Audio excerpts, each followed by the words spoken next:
Okay, perfect. So again, welcome everyone. This is How to Stand Up for Yourself, Patient Empowerment and the ePatient Movement, a live panel discussion with an emphasis on IBD, brought to you by the Human Health Project in partnership with our lovely panelists. My name is Taryn. I'm HHP's online events coordinator, and I will be the Zoom host today. So you're welcome to message me privately through the chat feature if you run into any issues. Again, just as a reminder to keep things simple, I have disabled your microphone and video until the Q&A session, and I'll turn them back on. You're also welcome to add your questions to the chat as we go along, and I can collect those and ask those directly to the panelists as well, if you'd rather not ask them directly in the Q&A at the end. So with that housekeeping out of the way, I would like to introduce our amazing panelists, and thank you so much for being here today. We have two incredible patient leaders and advocates, Megan Starshak and Susie Burnett. So welcome, thank you very much for being here. Moderating the panel is the founder of HHP, the CEO, Dr. Phil Harrington. So Phil, I will hand it over to you until it is time for the Q&A. Great stuff. Thank you so much, Taryn, and thank you, Susie and Megan, so much for sharing your experience today. A little bit about Human Health Project. It was founded in the early 2000s after an illness that I went through myself, just after moving to Los Angeles, where I couldn't get a diagnosis despite seeing over 10 different doctors and practitioners. And luckily I was able to get better. My sister gave me the diagnosis. It was a condition that she had, and I was able to get better for the most part, and then started to think about how people who were in the situation that I was in could be, how I could help people in that situation. I had visited the US before that many times, but I hadn't lived here and I hadn't dealt with the healthcare system. So I was more like an ordinary person, non-medical person. So it was very insightful, and that's where the spark for HHP came from. Our mission is promoting peer-to-peer holistic health with three pillars: information, education, and support. The information pillar is represented through our real world data program, where we collect data from people about their health conditions. We've piloted migraine and lupus, and we're now working on, over time, all the main 600 conditions. This is where we collect data on causes, triggers, symptoms, treatments, treatment outcomes, and side effects. On our education pillar, we have our Learning Academy. We currently have one course on our website, and we have another 6 coming shortly, and basically ongoing after that. And the courses are information like on patient rights, finding credible information online, how to navigate the healthcare system. And on the support side, we have 2 programs. We have this program, our online peer-to-peer panels. You can see the past panels on our website if you go to what we do, and then online events. And then our other program is our peer-led patient advocacy program, which delivers workshops titled Understanding the Healthcare System.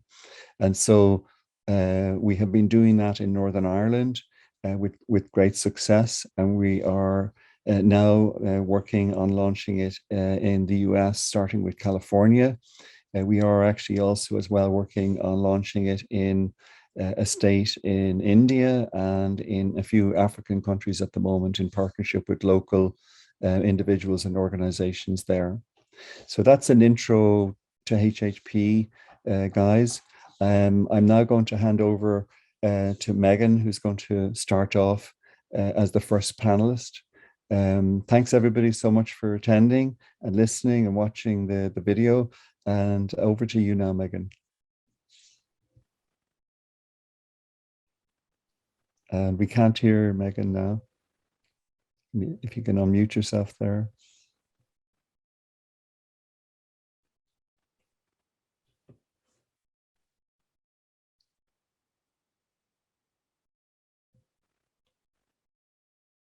Oh, actually, the poll. I must do the poll. Hold on a second.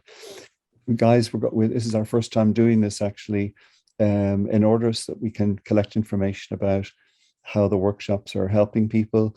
We're now from this workshop, actually, this panel going forwards, we do an initial and a final poll. So I'm going to launch the initial poll. There are four questions. If you could just review those questions and take the poll, that will really help us with improving the program. So just going to launch them now. Okay.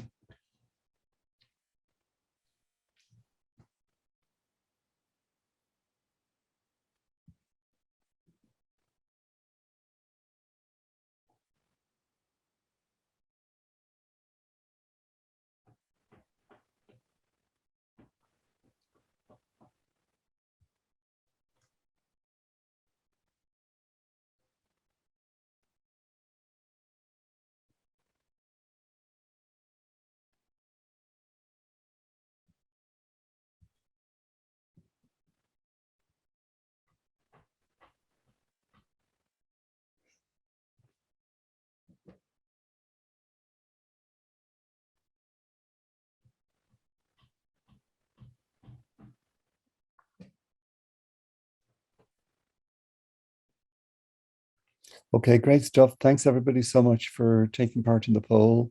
Much appreciated. And now I'm going to hand over to Megan. All right. Welcome, everyone. My name is Megan. I am a patient of ulcerative colitis. I was diagnosed in 2002, so it's been a little bit now. I think that everyone is here because they have a little bit of familiarity, at least, with Crohn's disease and ulcerative colitis. But if by chance you're not, those two diseases together make up inflammatory bowel disease, which we call IBD, just so we're all understanding the terminology that we're going to be using today. So I'm a patient of colitis, also known as UC. And throughout my own journey, I struggled for several years to find a treatment, also to find a community, to find that sense of direction and guidance to get through this very, very challenging disease. And I ended up volunteering through a couple organizations, one of them being the Crohn's and Colitis Foundation and their Camp Oasis program, which I still do. It's coming up in 2 weeks. I'm so excited. But through that whole experience and meeting other people, I co-founded an organization called the Great Bowel Movement. And our mission, and that was back in 2010, our mission then and still is to help patients find their voice, not feel like they have to hide their story, not feel like they have to give in to some of the stigma and shame that comes with these diseases. I really just put it out there, have these conversations like any other thing you would talk about in your life, your hobbies and your family and your travels and your disease, because it's all part of us. And it's been really powerful. Because I've been around this so long, I've really been able to watch the digital landscape evolve. When I was diagnosed, we really kind of just had WebMD and a couple of forums in the back corners of the internet. Obviously, now that's all changed. There's so many different social networks. There's so much content being put out. There's so much information accessible to everyone, and it really has created this world of ePatients. And it's been amazing to see the changes and effects that's had on individual patients like Susie and like myself, and the movement of the larger communities as a whole. So when we think about ePatient, we're thinking about really, at this point, all of us. So anyone that's used digital resources, online resources for anything to do with their disease. So learning about your disease, influencing your healthcare decisions, finding a community, finding your voice, doing your research, researching doctors, all of this stuff, anything that has really allowed you to move your disease in the right direction, or at least try to. There's not always super good options for everybody, but it's really become a key part in all of our disease experience. With that being said, we also want to mention that inequalities do still exist. People without good access to internet that might not be able to get on virtual healthcare visits, still an issue that needs to be addressed as we continue to evolve as e-patients. But in reality, it's really kind of leveled the playing field for all of us to have more access to information, more access to people, and more channels to put our voices and our stories out there. And I think, Susie, do you want to introduce yourself? Sure. Hi, everyone. My name is Susie, and I have Crohn's disease. I have 3 small kiddos and am married and live in Madison, Wisconsin. I was diagnosed with Crohn's disease in 2008. And even though my family and I feel that I had it, even as a small child, I was sick a lot of the time. Doctors couldn't figure out why. Even though I participated in sporting events and quote unquote normal kid activities, I always knew there was something wrong with me. I knew there was something medically wrong, but they just could not figure it out. So fast forward to 2008, up until that point, I had seen several doctors. And it wasn't until my gastroenterologist in Madison, Wisconsin, performed a colonoscopy and discovered that my colon was just covered in ulcers. And at that time, Megan touched on it, there just wasn't a lot of information out there. I think I had just gotten the internet a few years prior to that. So this whole e-patient world is, new and booming and exciting for us because we have access to resources we never had before. So my story is a little bit different. I kind of fell into the path of advocacy almost by accident. It really happened organically. I struggled with accepting my disease for a very long time. I would go as far to say that I was in a little bit of denial, even though I read the big pile of paperwork my first doctor sent home with me and did my research. It was hard for me to accept.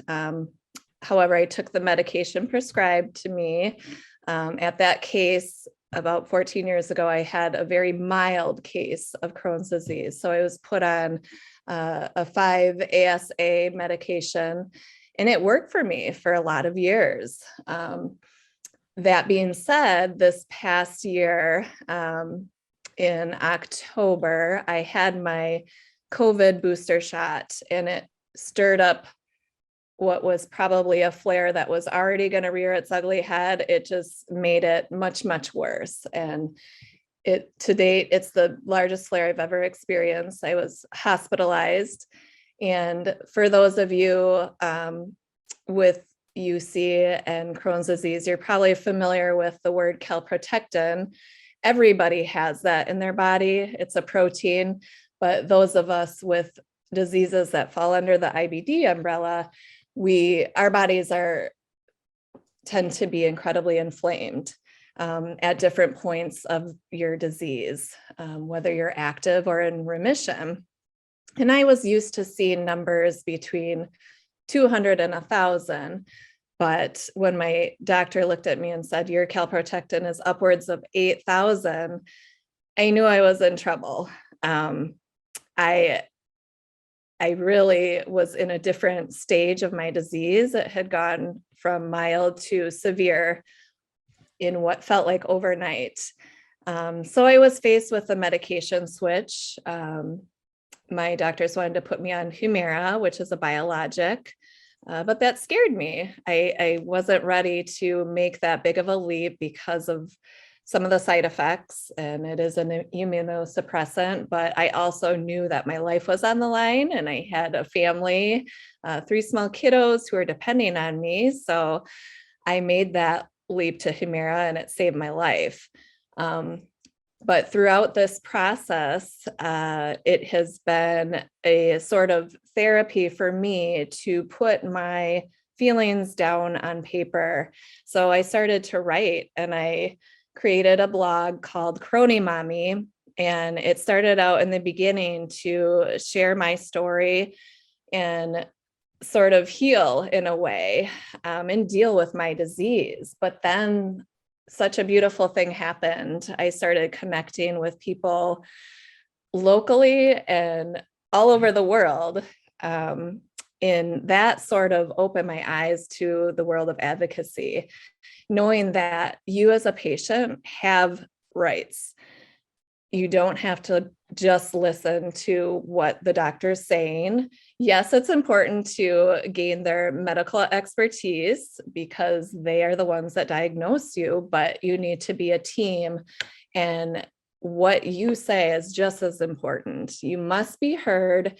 If you're not being heard, go elsewhere. Do not stop until you find a doctor that is going to click with you. So I really started my journey of advocacy through my blog and connecting with wonderful people like Megan. We worked on a team together for IBD Day on the Hill, which is a huge day for those of us with IBD, to really stress the importance of advocacy and work with our legislators in our respective states to make sure we're getting bills passed through that affect our conditions.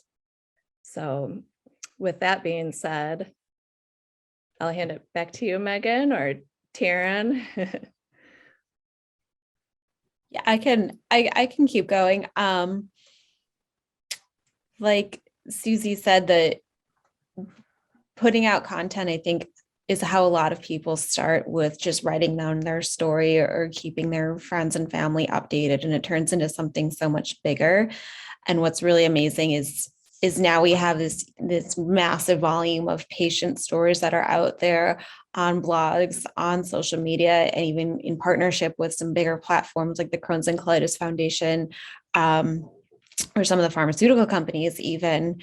And it's really been super powerful to tell that story and to bring to light a lot of the struggles that we all go through, whether it's misinformation, whether it's fear, whether it's isolation, lack of community, lack of support, and then to have platforms like HHP that really emphasize those pillars that really change the world for patients like us, again, on an individual level, but also on a collective level.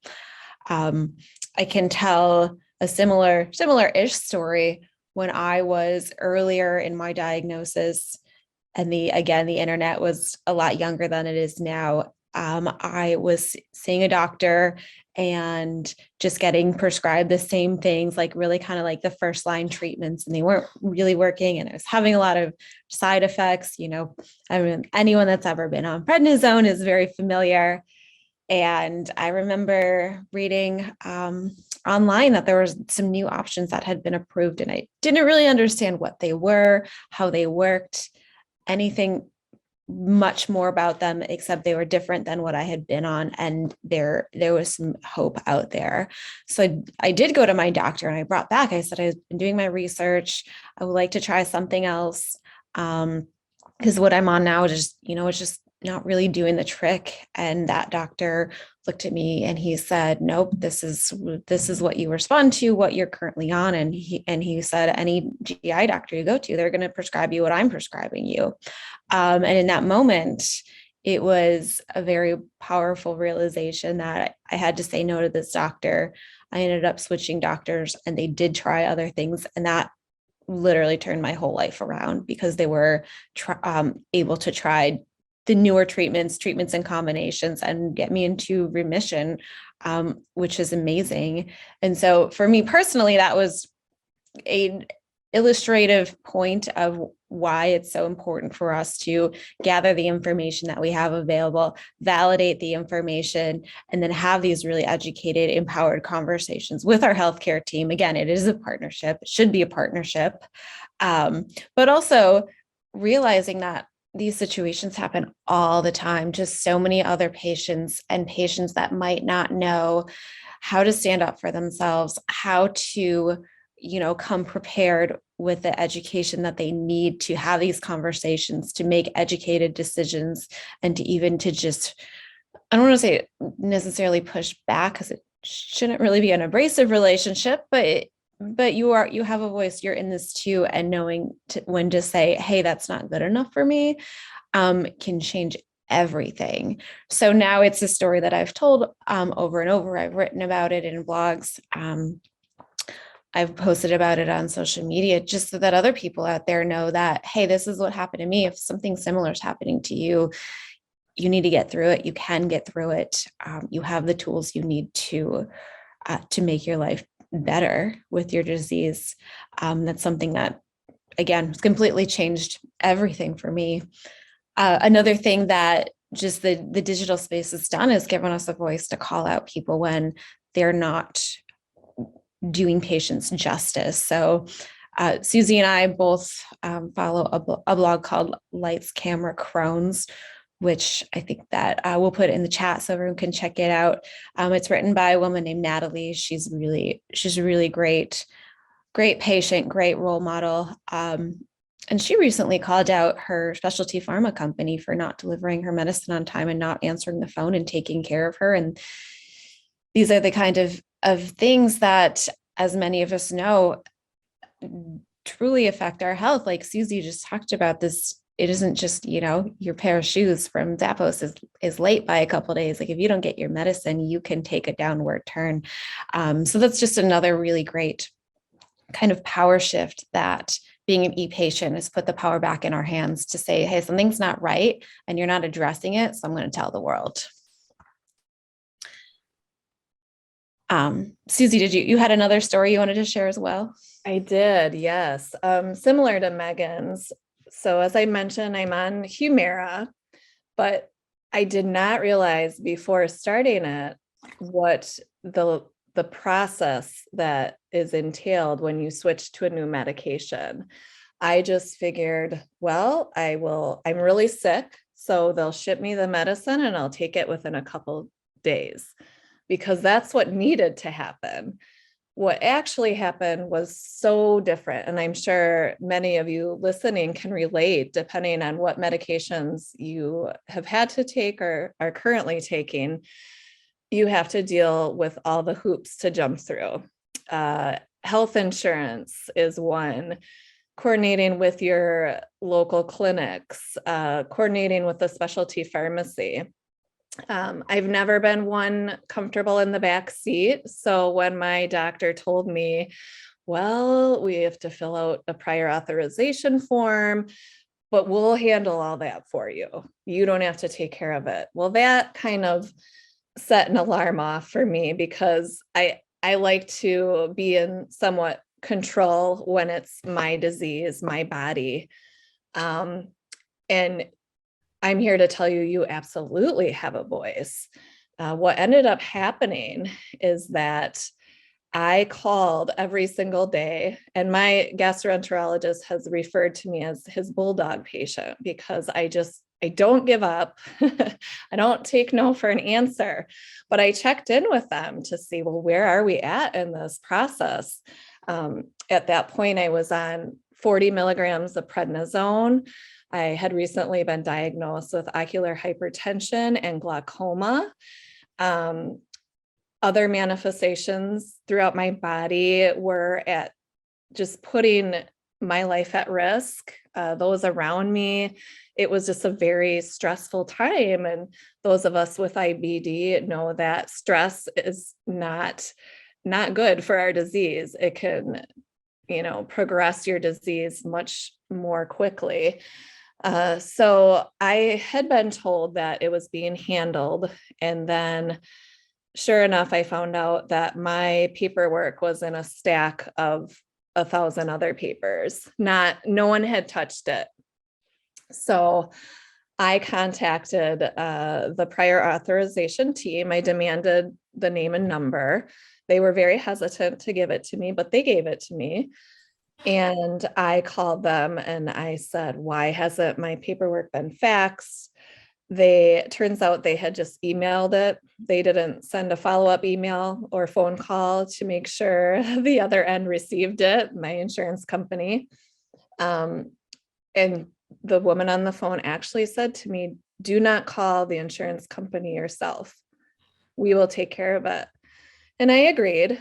But then when I got off the phone, my husband and I worked as a team and got on the horn, and he called our insurance company.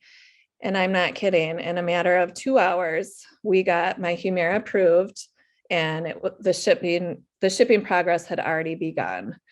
So my point in telling you this is that for many of us, our treatment is our lifeline. And if we don't have access to the treatment we need at the time we need it, there can be serious life consequences. And I went 30 days without the medication I needed. And that's when my calprotectin level skyrocketed upwards of 8,000. But what they told me would take just a couple of weeks ended up taking 30 days. And turns out my husband and I took matters into our own hands, and we got it done in 2 hours. So you absolutely have a voice. You need to stand behind what you believe in. Yes, work with your doctors and your nurses, but the bottom line is you are in control of your medical destiny. No one else is. And that opened my eyes to this whole world of patients struggling with access to care. And, I'm very lucky that we can afford insurance, but what are those who don't have insurance supposed to do? So there's so many support groups, advocacy networks out there who do serve that purpose to help those who can't afford their medications, to provide financial aid.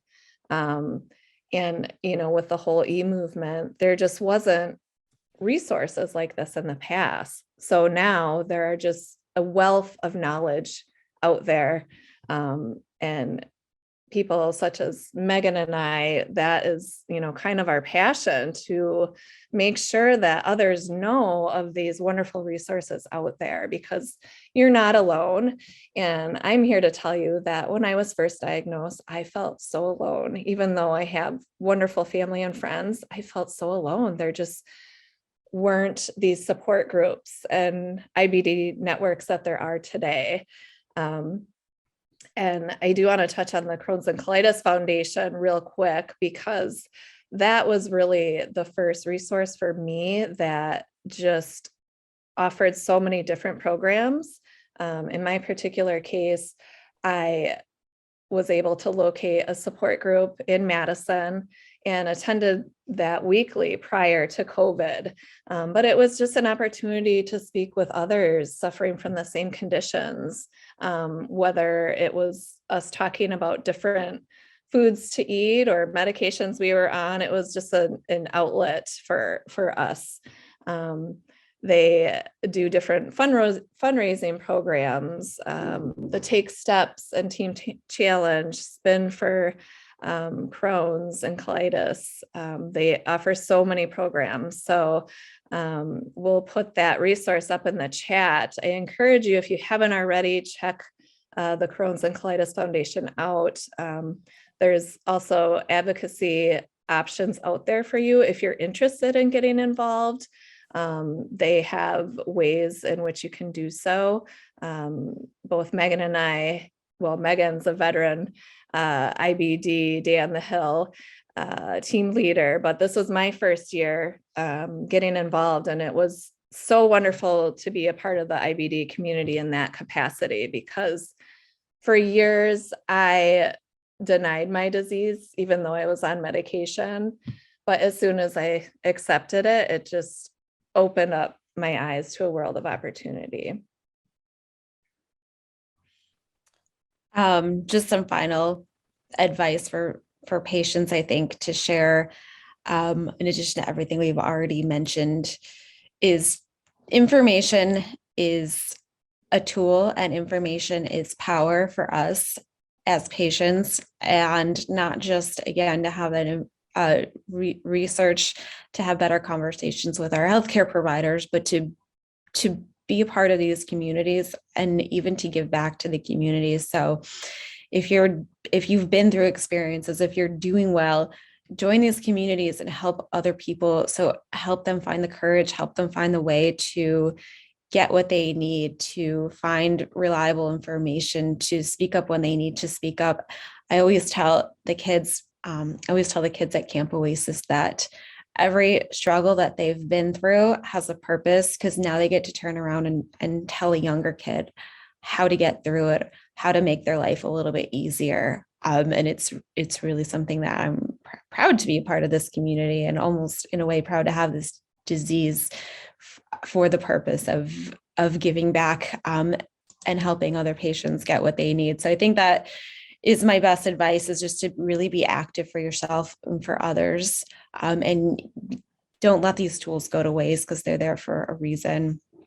Additionally, like we've mentioned, it's not you versus your doctor, it's you with your doctor. And if you're not having that really empowered relationship, find a new doctors. Again, speak up for yourself. You always have that choice, and it makes a huge difference, because your goal is to have the best outcome of care that is possible with the tools available.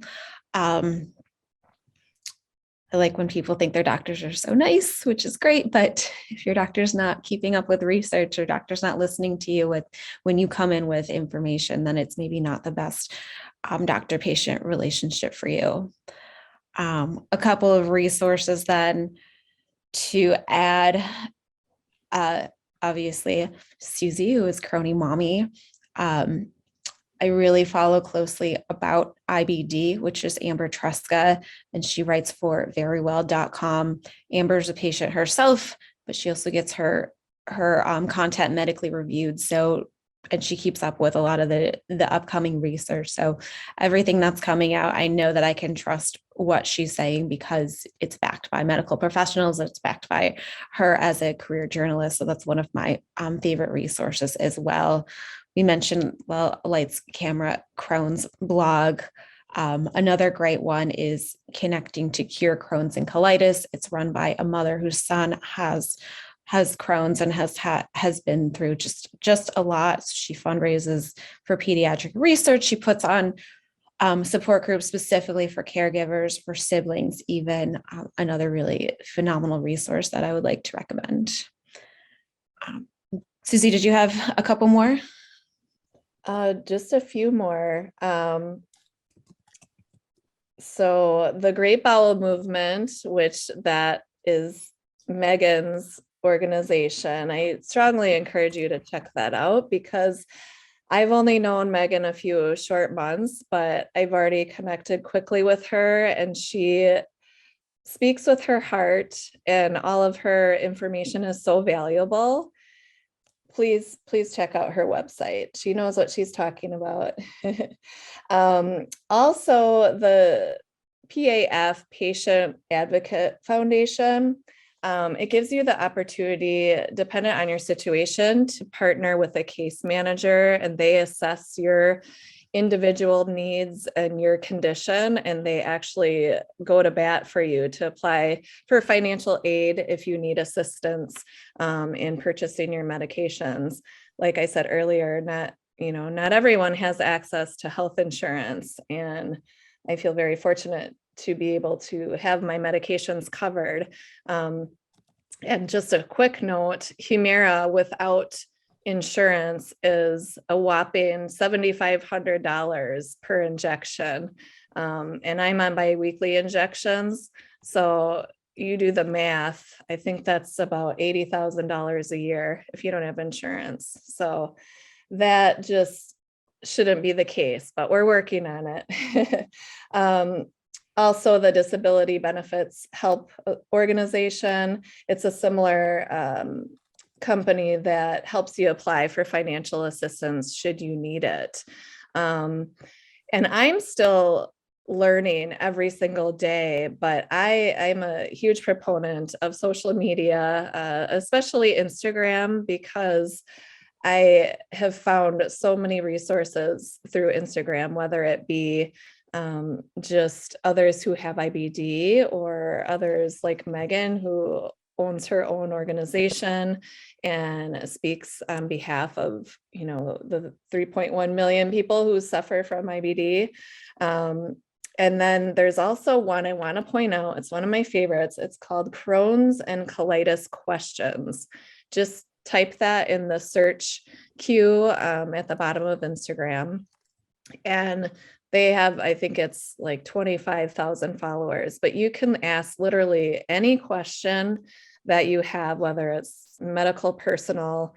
As you can imagine, there's some vulnerable questions in there, but you can literally ask anything. And it's my favorite because I like to ask questions, because questions provide answers. And that's one of the main things we're here to do, is get answers. So I think, those are the main ones, but again, Crohn's and Colitis Foundation as well. But yes, that's what I have. I just put all of those in chat. I try to keep up. Well, thank you, Megan. There's some good ones out there.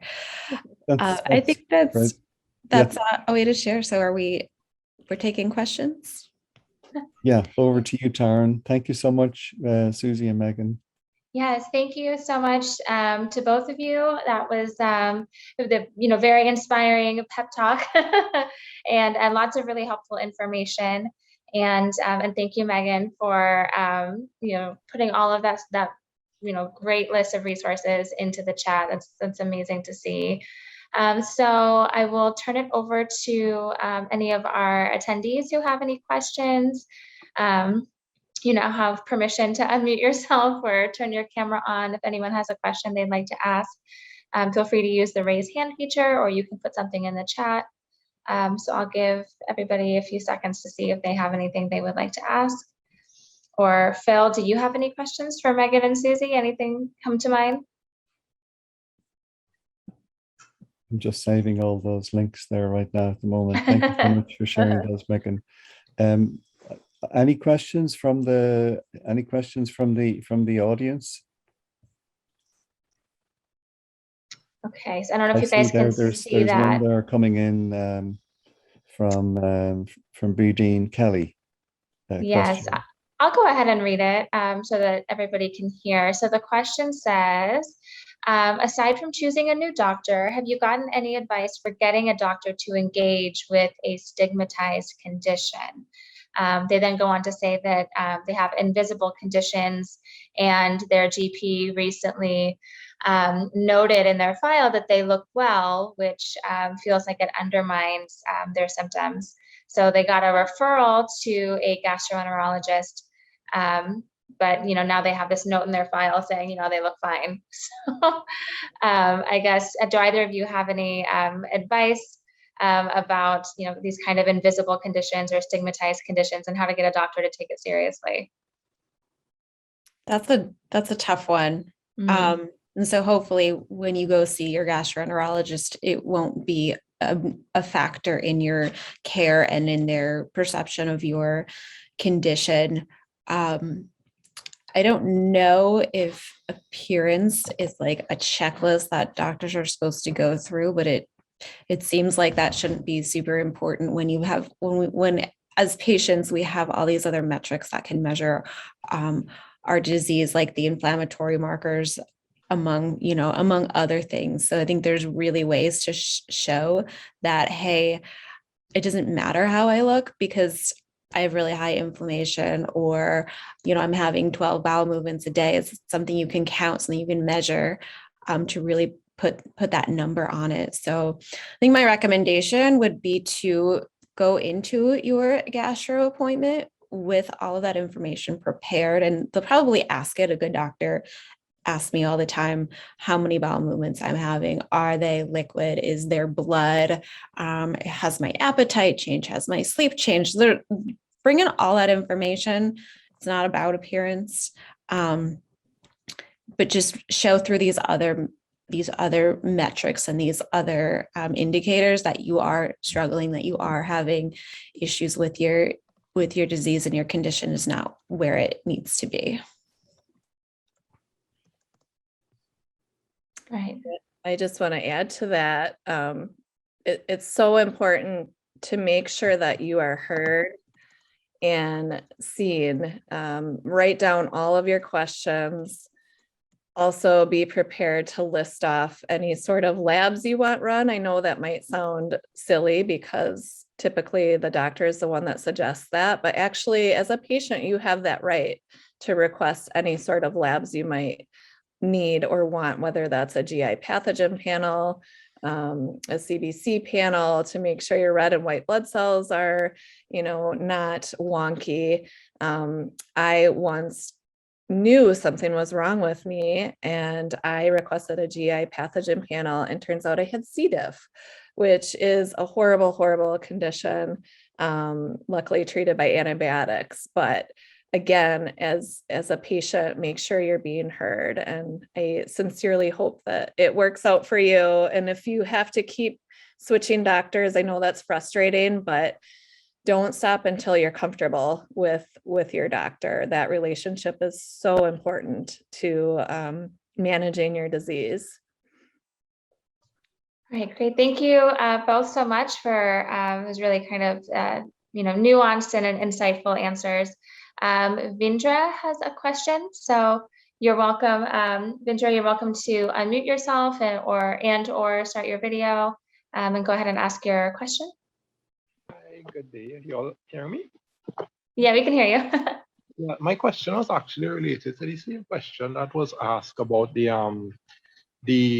notes that doctors might put.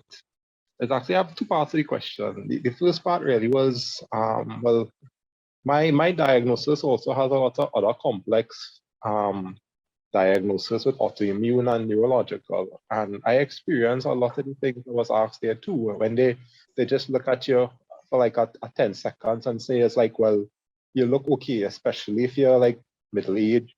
They may say you look okay and everything should be good, and they put some things in the files.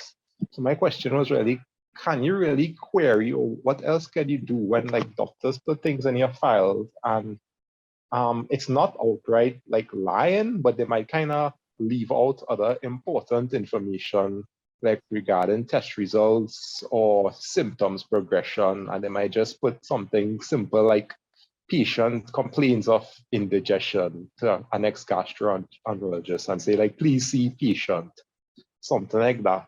So that's part one. And the part two is related to the same thing we were talking about earlier. You were talking about, but especially when persons have complex illnesses and they have it for a few years, the patient will after some time understand the progression of their symptoms or their weight changes. And when a patient sometimes goes to our doctors with like a list of questions, like 5 questions or observations or changes in their weights, some doctors, in my experience, most doctors were like, no, we don't have time for all your questions. Or if you have charts with weights, it's like, we don't want to see that. Just let us know your top 3 or your top 2 or top 1.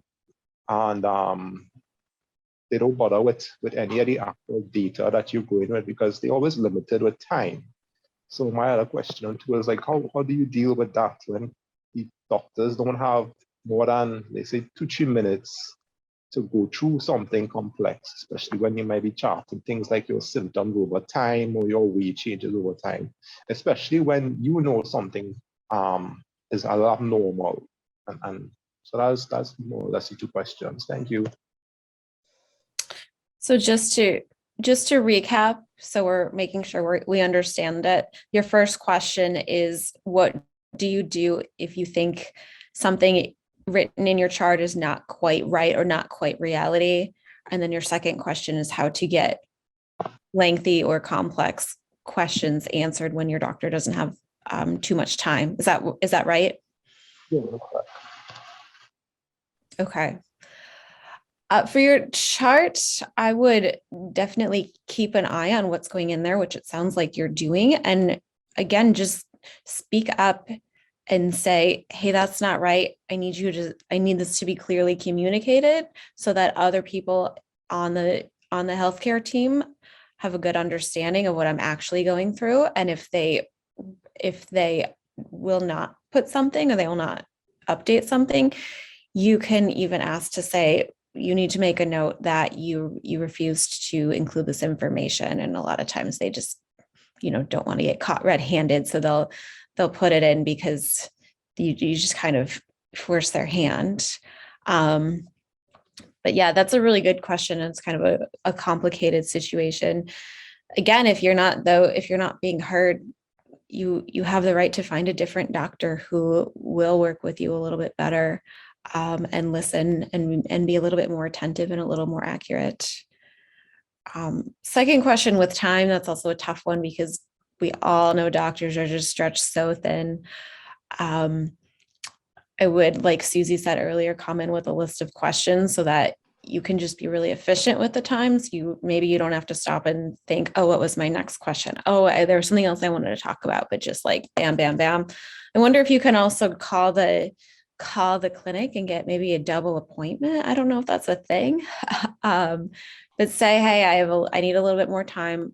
I need to address these things, and even say, like, if we can get these addressed, then I won't need to see you as many times a year. I won't have all these complications where I'm going to need so much support. So you could maybe frame it that we need to dive in, because then in the long run, it's going to save everybody time and stress and pain, and obviously effects of disease. Mhm. Yeah, I'd like to chip in there as well. That thanks so much for that, Megan. That a lot of the peer-to-peer and the e-patient movement, it has to do with the reality that you may never find the right doctor, or you may never find the answers through a doctor, but there are all these resources now where you can, so to speak, find them peer-to-peer, where you can get answers. So that's the other insight that I would have, is that if you can't get what you need directly from the doctor in terms of answers or whatever, you do have other options to go to get to learn what you need to learn, and maybe get empowered to where you can ask the doctor that you're dealing with questions to get answers, or go and find another doctor. So mainly what I'm saying is don't get stumped, get creative. Because as Susie and Megan were sharing, there's so many resources available. There's so many people that want to help. There's so many ways to communicate peer to peer. So don't, never give up. Just get creative, and go up another avenue until you get the answers you need, and then go back. So I think that's the main thing. Don't let yourself get stumped and disempowered. Thank you, Megan and Phil. Thank you so much. Just to keep things moving, we have another question that is, again, kind of in the same vein of like how to handle your doctor. That Lee asks, where is the line between knowing and knowing so much that you upset your doctor? Also, just looking for tips to keep the doctor on their toes, but not offend them. So I think Lee is kind of wondering, like, is there a right way to say, like, hey, I have this other information that maybe you're not considering, or how would you frame it to your doctor to let them know that at least a little bit about what you're talking about, but not come off like a jerk to your doctor? I think that's a great point and great question. So many of us as patients at one time or another have experienced those types of visits, but I'm going to go back to making sure you connect with the right doctor, because for my personal experience, off the table, as a patient, you're the one going through the experience. You're the one having those horrible symptoms. You're the one who can't get out of bed, from day to day. So if your doctor is going to be offended by you using language that they might not like, or suggesting a different treatment, then they're the wrong doctor for you. I really stand behind that. I feel very lucky. I found my gastroenterologist.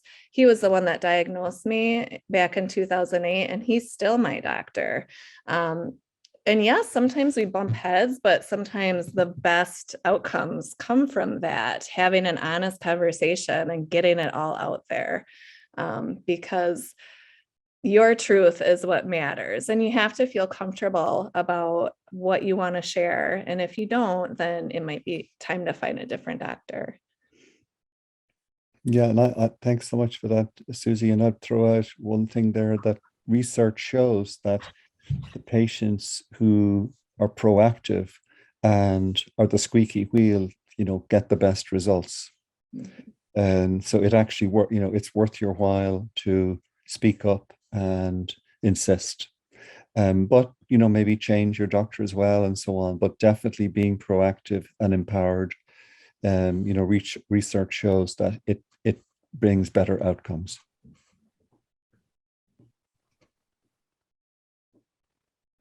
Yes, that's my cue. So if anyone else has any questions, feel free to raise your hands. We'll keep this open for another minute or two. But otherwise, I want to say, thank you so much to Susie and Megan for sharing your invaluable insight and wisdom with us and with the HHP community and the peer-to-peer patient community going forward in this. Now we have this really helpful recording. So yeah, and Jessie says it's really helpful. Thank you so much. So yeah, so just lots of gratitude to the two of you for being here and sharing your time with us today. Thank you so much for having us.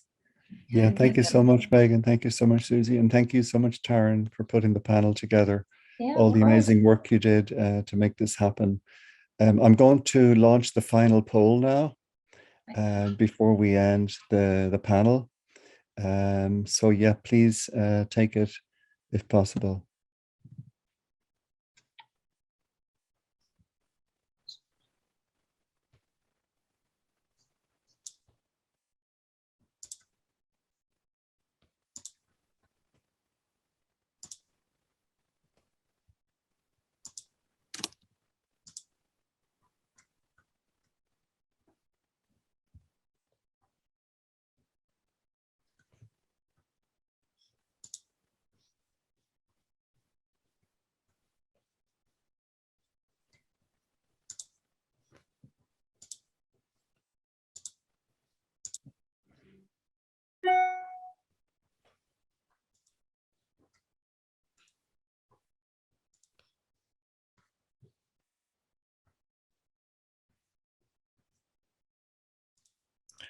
That's great, guys. Thank you so much. I've entered the poll now.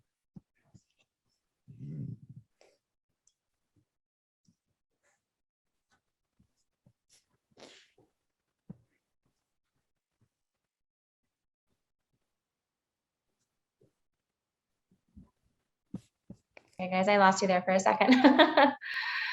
All right, did we get the poll results, Bill? Yes, we did. Okay, awesome. Well, thank you guys so much for being here today. Have a great weekend, and bye. Thank you. Thanks, Thank you everyone. so much, guys. Thank you. Bye, Thank Susie. you, Bye, Susie. Megan. Thank you, Megan. Thank you, Bye. Taryn. Thank you, everybody.